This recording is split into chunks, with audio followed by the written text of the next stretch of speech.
Assalamualaikum, salam sejahtera. Anda sedang menyaksikan Buletin Awal Khas. Sebentar tadi anda menyaksikan episod Keluarga di Pinggiran yang mana memaparkan realiti hidup dan juga cabaran ekonomi kelompok miskin bandar iaitu golongan orang kurang upaya ketika berdepan dengan situasi pandemik COVID-19.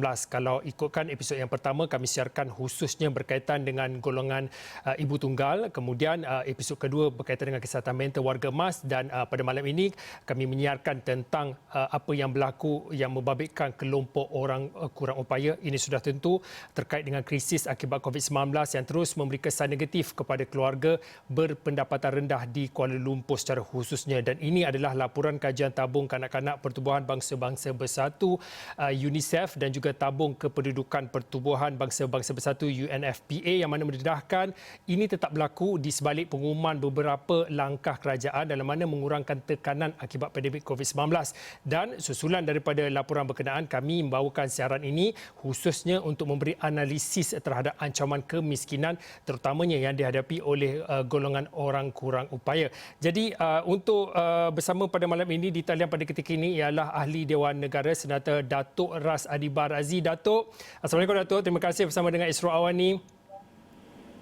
Datuk, kalau melihat kepada apa yang disiarkan sebentar tadi pada jam 8.30 malam tadi, soal golongan kurang upaya, jurang perbezaan sama ada pendapatan ataupun jurang sosial yang dihadapi oleh golongan itu bukan perkara baru. Ia sebenarnya telah pun berlaku sebelum lagi impak pandemik. Sama juga apa yang berlaku dan juga apa yang dihadapi oleh golongan ibu tunggal. Tetapi dalam laporan UNICEF ini, kalau boleh saya nak bacakan sedikit data yang dikongsikan, iaitu berkaitan dengan tahap pendapatan dalam kalangan isi rumah yang diketuai oleh orang kurang upaya OKU adalah lebih kurang 36% lebih rendah berbanding akhir tahun 2019 iaitu tahun yang sebelumnya, dan juga kadar kemiskinan antara sampel kajian yang kekal pada 42% pada bulan Disember dengan kadar yang lebih tinggi dalam kalangan isi rumah, ketua isi rumah yang diketuai oleh OKU iaitu sebanyak 55%. Saya tahu Datuk ingin banyak bercakap tentang apa yang boleh kita lakukan dalam mana ingin memperkasakan golongan orang kurang upaya, tetapi untuk waktu ini mungkin Datuk boleh kongsikan sedikit realiti semasa golongan orang kurang upaya khususnya di bandar. Sebenarnya realitinya adalah kita ada kalanya terlupa mengenai komuniti OKU. Saya tidak pasti sengaja atau tidak sengaja, tetapi apa yang secara peribadi saya rasa mungkin kita tidak ada di kalangan atasan yang OKU, maksud saya. Saya rasa kalian semua tahu apa yang saya ingin katakan. Jadi yang dapat kita lihat sebenarnya adalah semua ini adalah kerana kesedaran itu. Kesedaran mengenai OKU itu tidak berapa, satu.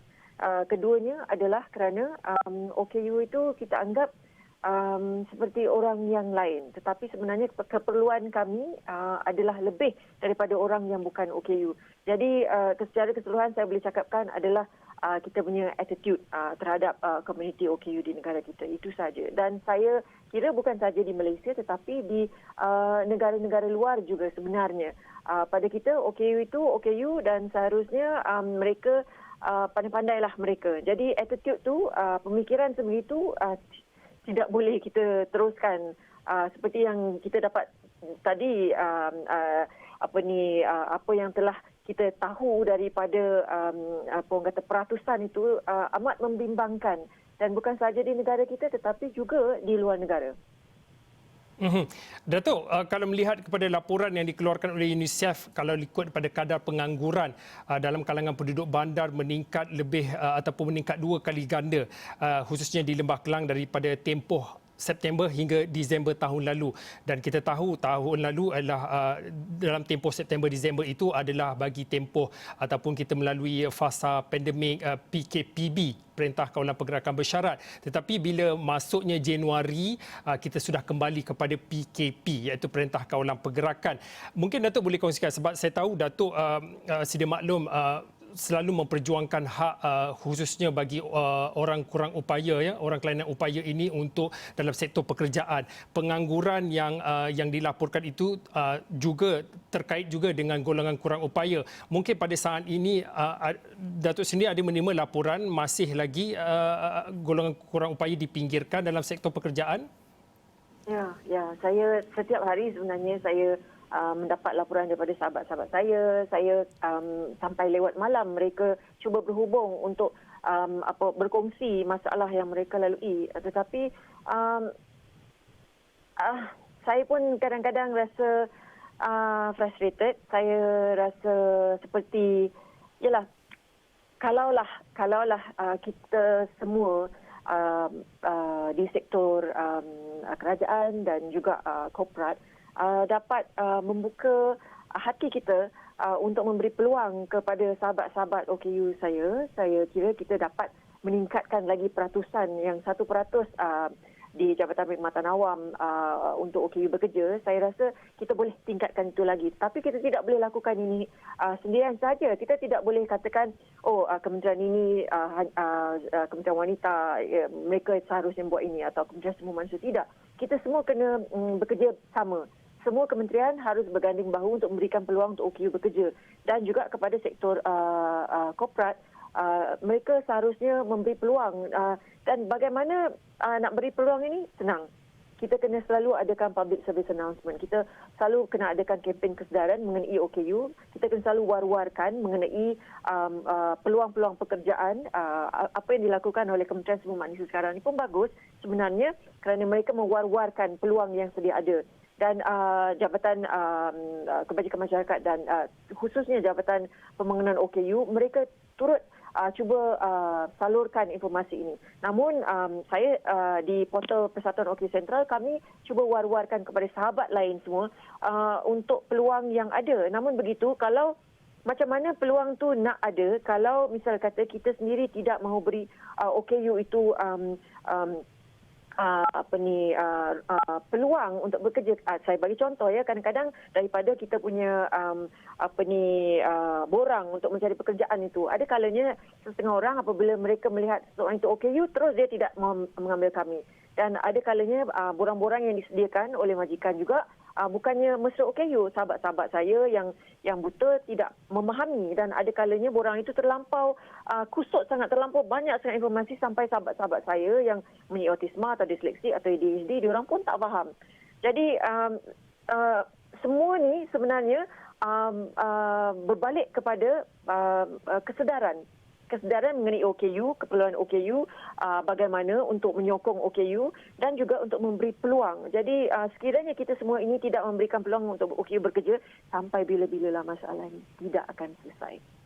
Dalam soal menyediakan dan juga memberi peluang kepada golongan orang kurang upaya, khususnya dalam sektor pekerjaan, sudah tentu kita memberi fokus kepada akhirnya apa yang perlu dilakukan dan apa sebenarnya perlu diberi tempuan, dalam mana kita nak cadanganlah daripada Datuk, dalam mana kita nak membantu untuk memperkasakan sama ada dari segi ekonominya, dari segi sosialnya, supaya jurang ekonomi, jurang sosial yang dihadapi oleh golongan kurang upaya, apatah lagi dalam fasa pandemik COVID-19 dan juga PKP ini dapat dikurangkan. Datuk mungkin boleh bagi sedikit cadangan khususnya berkaitan dalam memperkasakan golongan kurang upaya ini.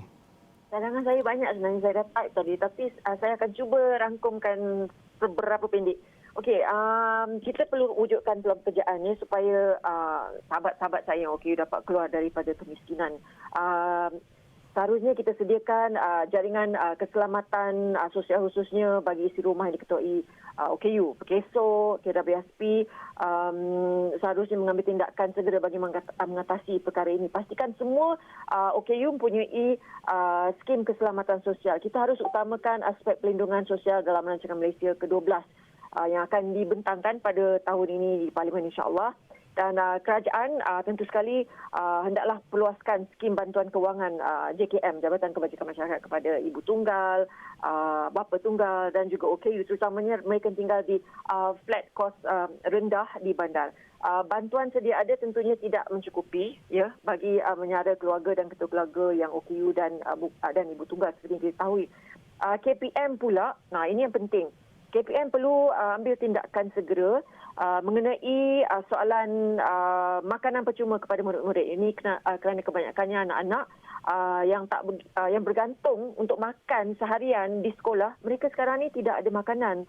Jadi apabila sekolah tutup, pandemik ni berlaku, mereka susah. Mak bapak pun tak tahu macam mana nak menyokong kerana mereka pun susah dan mereka pun tidak ada pekerjaan.